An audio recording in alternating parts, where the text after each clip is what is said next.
मेरा नाम भाऊ तोरसेकर। आप देख रहे हैं प्रतिवाद। दोस्तों, आपको याद होगा इससे पहले भी मैंने कर्नाटक में जो कांग्रेस की सरकार है, सिद्धरामैया सरकार है, मुख्यमंत्री सिद्धरामैया है, उनकी सरकार शायद गिर सकती है, इस पर वीडियो किया था। क्योंकि एक महीने से कर्नाटक में मुख्यमंत्री सिद्धरामैया और डीके शिव कुमार उप मुख्यमंत्री, इनमें आपस में बनती नहीं है, झगड़ा चल रहा है। और इसका कारण साफ है। इसका कारण साफ है। जब 3 साल, 2.5-3 साल पहले जब कर्नाटका का चुनाव हुआ था और बीजेपी की सरकार गिर गई और कांग्रेस का बहुमत आ गया था, तो उस वक्त कांग्रेस के प्रदेश अध्यक्ष डीके शिव कुमार थे और उन्होंने अपनी पूरी जान झोंक दी थी, पूरी ताकत झोंक दी थी। और कांग्रेस को कर्नाटक में बहुमत आया था, मेजोरिटी मिली थी। जिस ढंग से 6 साल 7 साल पहले सचिन पायलट ने पूरी ताकत लगाई थी, मेहनत की थी और राजस्थान विधानसभा में अपनी पार्टी को, कांग्रेस को बहुमत में लाया था। लेकिन कांग्रेस एक अजीब पार्टी ऐसी है, वो कहते हैं ना, कसरत करेगा बंदर और माल खाएगा मदारी। कांग्रेस की हाईकमांड बिल्कुल इसी ढंग से चलती है। इसी ढंग से चलती है कि जो कार्यकर्ता है, राज्य का कार्यकर्ता है, जिले का कार्यकर्ता है, वो मेहनत करे और मेहनत करके अगर बहुमत लाता है तो उसके बाद मुख्यमंत्री कौन होगा ये चुनकर आए हुए एमएलए तय नहीं करते, हाईकमान तय करता है। और हाईकमान कैसे तय करता है, ये आज तक किसी को इसका जवाब नहीं मिला था। लेकिन जो राजस्थान में हुआ, सचिन पायलट ने मेहनत की और अशोक गहलोत जो पुराने चावल है, वो तो हाईकमान सोनिया गांधी के लाडले हैं, उनको ही मुख्यमंत्री बनाया गया और एक झुंझुना उप मुख्यमंत्री बनाकर सचिन पायलट के हाथ में झुंझुना थमा दिया। लेकिन एक बात और थी, ये कांग्रेस की जो हाईकमान है, यानी गांधी परिवार है, वो अपनी पार्टी के कार्यकर्ता नेता जो है उनको बच्चे जैसा उनके साथ खेलती है। और इसलिए सचिन पायलट को बताया गया था, ठीक है, पहले 2 साल 2.5 साल अशोक गहलोत रहेंगे और बाद में 2.5 साल के लिए तुम्हें मुख्यमंत्री बनाया जाएगा। तुम्हारी मेहनत गया नहीं जाएगी, फालतू नहीं जाएगी, चिंता मत करो। सचिन पायलट चुप रहे, उप मुख्यमंत्री बने। लेकिन 2.5 साल खत्म होने के बाद उनको मुख्यमंत्री बनाने के बारे में ना हाईकमांड बात कर रहा था, ना अशोक गहलोत बात कर रहे थे। आखिर में बगावत का झंडा सचिन पायलट को लहराना पड़ा और वो उठकर अपने कुछ साथी एमएलए, 8-10 एमएलए को लेकर हरियाणा में जाकर छुप गए, किसी से बात नहीं कर रहे थे।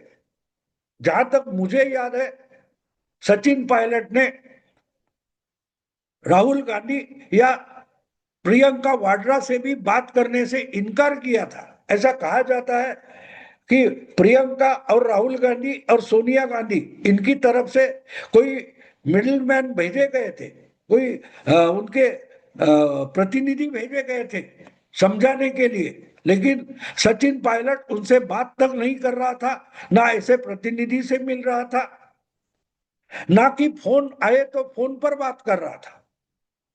लेकिन आखिर सचिन पायलट की बगावत फालतू की गई, क्योंकि बाद में उनको फिर एक झुंझुना दिया गया। और जब तक सरकार चलती रही, सत्ता हाथ में रही, तब तक अशोक गहलोत राजस्थान के मुख्यमंत्री बने रहे। वही हालत आज कर्नाटक में हुई है। वही हालत। शिव कुमार ने मेहनत की और मुख्यमंत्री बने सिद्धरामैया। अब 2.5 साल की जो मुहूर्त दी थी, टाइम दिया था, वो खत्म होने के बाद डीके शिव कुमार अनईजी हो गए। कुछ एमएलए लोग को लेकर दिल्ली गए, वो अभी छुपाया गया है। लेकिन बात ये थी, चर्चा ये थी कि भाई दिल्ली सिद्धरामैया को बुलाया जाएगा, और सिद्धरामैया को अगर सोनिया गांधी ने बोला कि आपको चुपचाप सीट खाली करनी है, डीके शिव कुमार को मुख्यमंत्री करना है, तुम रिजाइन कर दो। लेकिन सिद्धरामैया दिल्ली आए, कर्नाटक हाउस में रुके, मुख्यमंत्री उप मुख्यमंत्री ने सुबह उठकर साथ में नाश्ता किया, मिले भी सोनिया गांधी से, राहुल गांधी से, लेकिन बदलाव कुछ नहीं हुआ। दोनों वापस गए, दोनों वापस गए। अभी भी अनइजीनेस चल रहा है, असहजता चल रही है, सरकार डावाडोल हो गई है, लेकिन सिद्धरामैया मुख्यमंत्री बने हुए। तो क्यों बने हुए? क्यों सोनिया गांधी उनको हटा नहीं सकती? हाई कमान की ताकत कितनी है, ये हमने 2009 और 10 में देखा है। मैं महाराष्ट्र का हूं, मुंबई का हूं, और हमारे महाराष्ट्र में 2009 में जो विधानसभा चुनाव हुए थे, उस वक्त महाराष्ट्र के मुख्यमंत्री अशोक चौहान थे। लेकिन अशोक चौहान चुनाव में अपनी पार्टी को और अपनी गठबंधन को फिर से मेजोरिटी में ला पाए, सत्ता में ला पाए। 2009 में चुनाव के बाद दूसरी बार अशोक चौहान महाराष्ट्र के मुख्यमंत्री बने थे, और उसके बाद उनका एक घोटाला निकल आया, जिसको आदर्श स्कैम बोलते हैं, आदर्श घोटाला। यानी मुंबई के कुलाबा इलाका जो है, वहां एक प्लॉट था, वो भूखंड था, वो सैनिकों के लिए, आर्मी के लिए रिजर्व था, लेकिन उसका यूज चेंज करके जो कुछ घोटाला हुआ था, उसमें अशोक चौहान की सास की भी सीट का फ्लैट था, और ये सब मामला भड़का हुआ था, और इतनी उसकी चर्चा शुरू हो गई, कोर्ट तक मामला गया। उस वक्त हाईकमांड सोनिया गांधी थी, राहुल गांधी कांग्रेस के सर्वे सर्वा नहीं बने थे, ना कि हाईकमांड बने थे। तो चौहान को दिल्ली बुलाया गया, और मुझे याद है अभी भी, टीवी के कैमरा के सामने अशोक चौहान को किसी पत्रकार ने पूछा था, क्या आप दिल्ली जाकर मुख्यमंत्री पद से अपना इस्तीफा दे दोगे? तो अशोक चौहान ने साफ साफ कहा था, सवाल ही नहीं पैदा होता, तो सवाल ही नहीं पैदा होता, मैं मुख्यमंत्री पद का त्याग बिल्कुल नहीं करूंगा, ऐसे आरोपों से मैं दबने वाला नहीं हूं। तो अशोक चौहान हवाई अड्डे पर ये बोलते हैं, फिर दिल्ली जाते हैं, दिल्ली में भी कुछ पत्रकारों ने उन्हें यही सवाल पूछा, अशोक चौहान ने साफ साफ इनकार किया था। लेकिन वो सोनिया गांधी से मिले, और उसके बाद जब फिर से पत्रकारों से मिले और मुंबई लौटे, तो चुपचाप उन्होंने राजभवन जाकर राज्यपाल के पास अपना इस्तीफा सौंप दिया था, रिजाइन किया था। तो मुख्यमंत्री को रिजाइन करने का आदेश हाई कमांड दे सकते हैं, इसका सबसे बड़ा सबूत यही है। अशोक चौहान 16 साल पहले की बात है, बहुत पुरानी नहीं है। अगर हाईकमान की औकात है, हाईकमान की ताकत है, अथॉरिटी है, तो कोई भी मुख्यमंत्री जब जी चाहे इस्तीफा दे सकता है। उसके पहले अशोक चौहान मुख्यमंत्री बनने से पहले विलासराव देशमुख मुख्यमंत्री थे 2008 में, और मुंबई पर जो कसाब, अजमल कसाब के टोले ने हमला किया था, उसके बाद विलासराव देशमुख का भी इसी ढंग से हाई कमांड सोनिया गांधी ने इस्तीफा लिया था, और उसके बाद अशोक चौहान को मुख्यमंत्री किया गया था। ये सब मैं इसलिए आपको याद दिला रहा हूं, ये अगर हाईकमांड की औकात है, हाईकमांड की अथॉरिटी है, तो कांग्रेस का मुख्यमंत्री चुपचाप इस्तीफा दे देता है। तो गहलोत क्यों नहीं देता? तो सिद्धरामैया क्यों नहीं देता? ये समझना जरूरी है।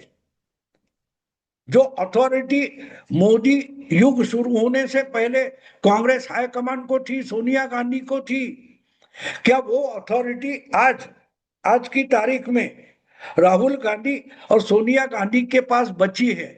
जिस अधिकार से ये लोग किसी को भी मंत्री पद से हटाते थे या मुख्यमंत्री पद से हटाते थे, क्या वो अथॉरिटी और उतना अधिकार कांग्रेस के हाईकमान के पास बचा है?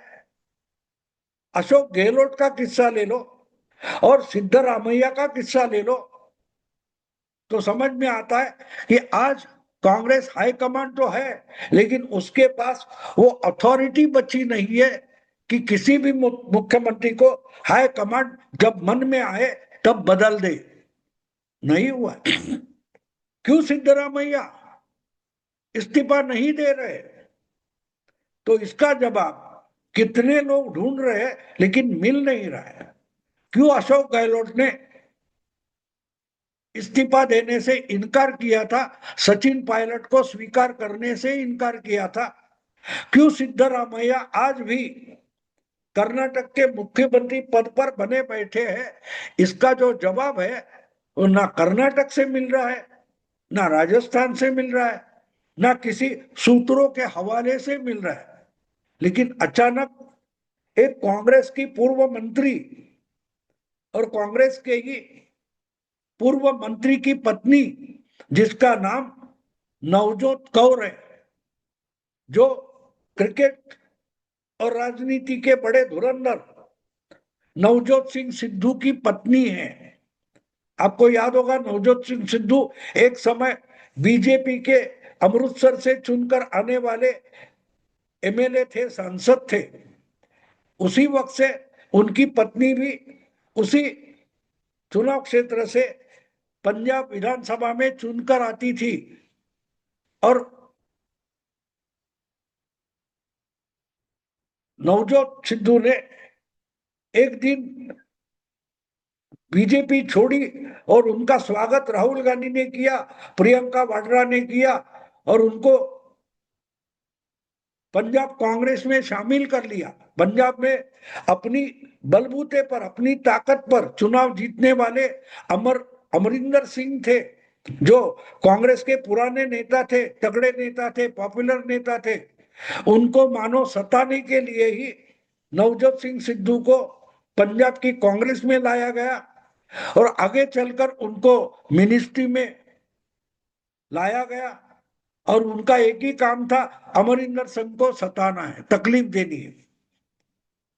आखिर में अमरिंदर सिंह को भी रिजाइन करना पड़ा, इतना सिद्धू उनका अपमान करते थे। लेकिन सिद्धू की महत्वाकांक्षा बहुत बड़ी थी। उनको पंजाब में अकाली दल से जो गठबंधन था बीजेपी का, वो तोड़ना था। और बीजेपी का हाईकमांड, बीजेपी की टॉप लीडरशिप अकाली दल से दुश्मनी नहीं मोल लेना चाहती थी। इसलिए सिद्धू को बीजेपी छोड़कर कांग्रेस में जाना पड़ा। कांग्रेस में जाने से पहले वॉइस ऑफ पंजाब ऐसी एक पार्टी सिद्धू ने बनाई थी, लेकिन वो चलने की कोई चांसेस नहीं थे। तो फिर वो आम आदमी पार्टी में जाने को निकले। उन्होंने केजरीवाल से मीटिंग भी की थी, लेकिन केजरीवाल सिद्धू को मुख्यमंत्री पद का चेहरा बनने के लिए राजी नहीं थे। इसलिए सिद्धू कांग्रेस में चले गए।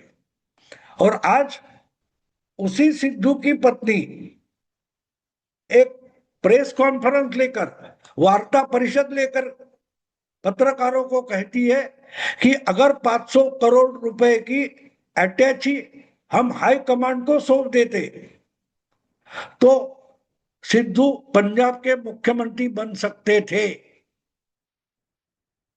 अब ये बात अगर सिद्धू और गहलोत को, सिद्धरामैया और गहलोत को जोड़कर हम देखते हैं तो पता चलता है, बात साफ है। गहलोत या सिद्धरामैया, इन्होंने मुख्यमंत्री पद खरीदा है। 500 करोड़ रुपए के बदले में उनको राजस्थान हो या कर्नाटक हो, वहां का मुख्यमंत्री बनाया गया है। अब बात यह है कि 5 साल के लिए अगर 500 करोड़ दिए हैं तो वो दोनों 2.5 साल में मुख्यमंत्री पद का त्याग क्यों करेंगे? गहलोत ने नहीं किया और सिद्धरामैया अड़े बैठे हैं। सीधी बात है, सिद्धरामैया दिल्ली आए तो उन्होंने हाईकमांड को साफ साफ बताया होगा कि भाई मैंने तो 500 करोड़ दिए, और 500 करोड़ अगर 5 साल के लिए है तो एक तो 250 करोड़ वापस करो, या तो मुझे 5 साल कंटिन्यू करने दो। अब 250 करोड़ वापस नहीं करने हैं, इसलिए सिद्धरामैया को कंटिन्यू करना पड़ता होगा। बिल्कुल वही बात शायद गहलोत की होगी।